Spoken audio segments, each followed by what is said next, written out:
What's up, you guys? This is me, Shayna, the Queen of Spades Baszler. I'm here with Nyrene, the neutron bomb Crowley. What up? And she fights, and I try to. yeah, so we're going to talk to you today. This past weekend, maybe by the time you guys get this, a couple weekends ago, there was a OneFC event. Tonen, the champ, versus Tonen, who is like a multiple-time champion jiu-jitsu guy, one of the best in the world, Brazilian jiu-jitsu. He's been to Abu Dhabi multiple times, medaled, all that good stuff.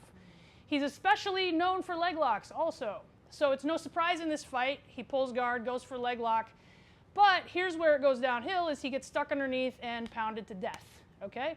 Not a bad game plan, honestly, if what you are is a jiu-jitsu guy, and Tonen is a taekwondo guy, and he's one of the few taekwondo guys that have crossed over to MMA exceptionally well. So, you know, you're not going to want to stand and strike with him if your strength is the ground. However, life is better on top, right? I always say that. Wink. Leg locks have always been thought by, especially in the early days of jiu-jitsu, you know, when Eric Paulson was getting booed off the podium for winning jiu-jitsu worlds with leg locks, that they're not as reliable because you'll get stuck underneath and lose position. But the thing to remember about leg locks, especially as it pertains to the philosophy in catch wrestling, is that leg locks are a scramble position first. So with the threat of the pin, you never wanted to go to your back in a catch wrestling sense. So when you go for a leg lock, it was to move a person to a position where they had to move so that you could easily put them on their back, win the match. Nowadays, the threat of the pinfall isn't there, but that's a way we can use attacking the leg, them escaping to get on top. I fought, years ago, I fought Sarah McMahon, who was an Olympic silver medalist wrestler.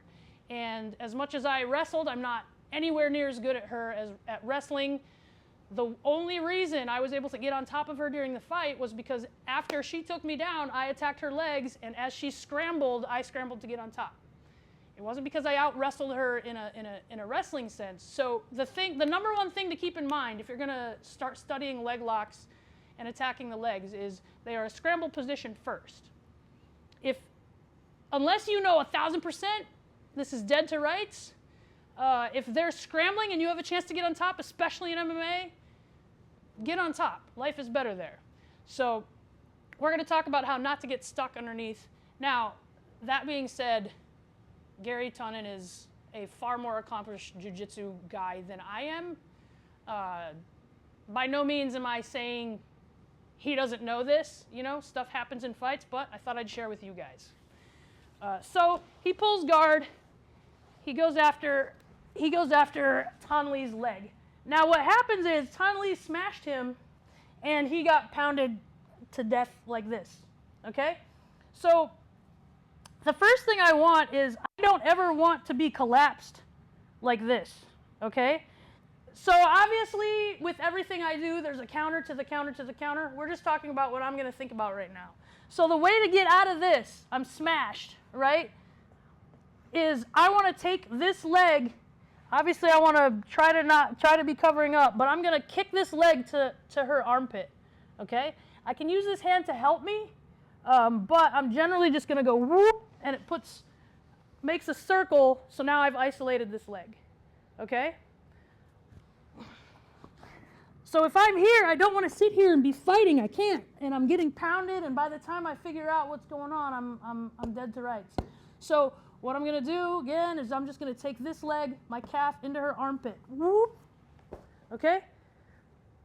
And I have that going. Now, if she circles all the way around, and now I'm stuck facing the wrong way, and I'm pinned again, now I want to switch and get right back to where I was. Okay? And then I can kick her in the armpit again. All right, you guys see that? Let's show the head towards angle, yeah? Hopefully one of these cameras got that angle. So I went for the leg, I'm being smashed. I'm gonna kick my leg up into the armpit, whoop. And now I have whatever I want. I can attack this leg however. If she goes all the way over, I'm facing the wrong way, I need to turn, and then I can use this to kick again, and we're right back where we were. Now, worst case scenario, when I do this, she does swim move. But now I'm in half guard. And this is I have a lot more options here than if I'm pinned all the way underneath going after the leg. So it's no big deal. So it's always a good option to be kicking towards this armpit area. Here's a bonus drill for you guys. If I kick the armpit and I know she's circling around to stay on top, I can think of that before she gets there, and we can run this kind of back and forth. But it's a drill we used to warm up / cool down, and you guys can add it to your stuff. So I kick her in the armpit. She stays on top. As she comes around, I'm catch this leg with my leg, and I'm going to throw her back the other way. Whoop, and I'm going to go.